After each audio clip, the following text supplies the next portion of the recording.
Israel's Lebensraum master plan for Gaza, borrowed from the Nazis' depopulation of Jewish ghettos, is clear. Destroy infrastructure, medical facilities and sanitation, including access to clean water, block shipments of food and fuel, impose telecommunications blackouts, unleash indiscriminate industrial violence to kill and wound hundreds a day, let starvation and epidemics of infectious diseases, along with the daily massacres and the displacement of Palestinians from their homes, turn Gaza into a mortuary. Israel has killed or seriously wounded close to 100,000 Palestinians in Gaza, almost one in every 20 inhabitants. It has destroyed or damaged 60% of the housing. The safe areas to which some 2 million Gazans were instructed to flee in the south have been relentlessly bombed with thousands of casualties. Palestinians in Gaza now make up 80% of all the people facing famine or catastrophic hunger worldwide, according to the UN. Every person in Gaza is hungry. A quarter of the population are starving and struggling to find food and drinkable water. Famine is imminent. The 335,000 children under the age of 5 are at high risk of malnutrition. The some 50,000 pregnant women lack health care and adequate nutrition.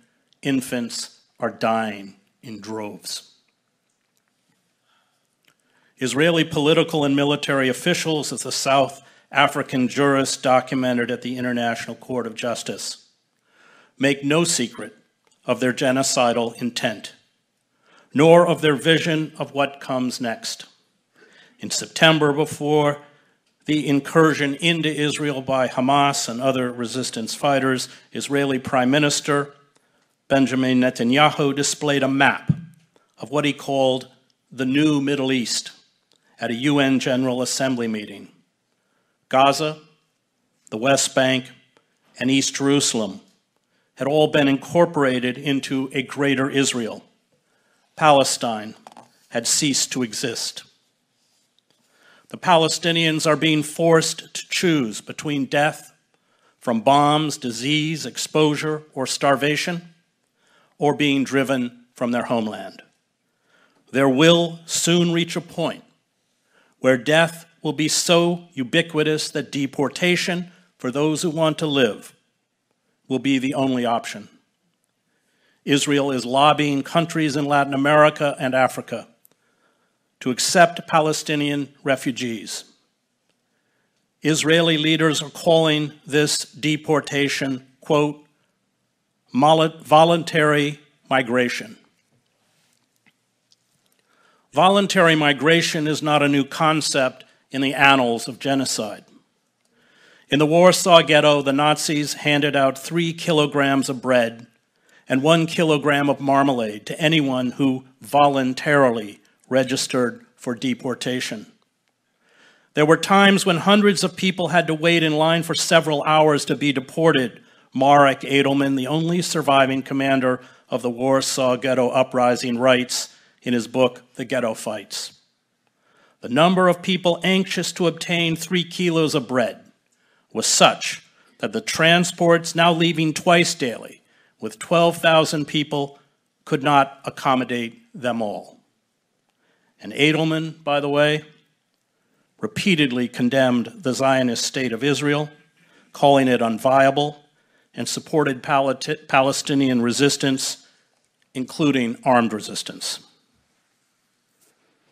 The Nazis shipped their victims to death camps.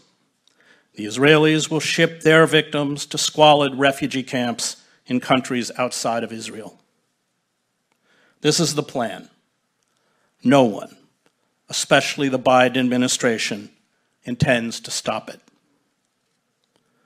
The most disturbing lesson I learned while covering armed conflicts for 2 decades is that we all have the capacity, with little prodding, to become willing executioners. The line between the victim and the victimizer is razor thin.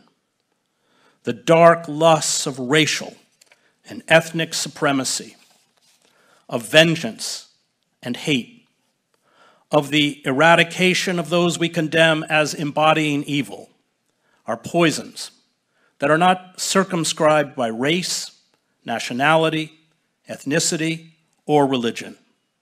We can all become Nazis. It takes very little. And if we do not stand in eternal vigilance over evil, our evil, we become, like those carrying out the mass killing in Gaza, monsters. Perhaps the saddest irony is that a people once in need of protection from genocide now commit it.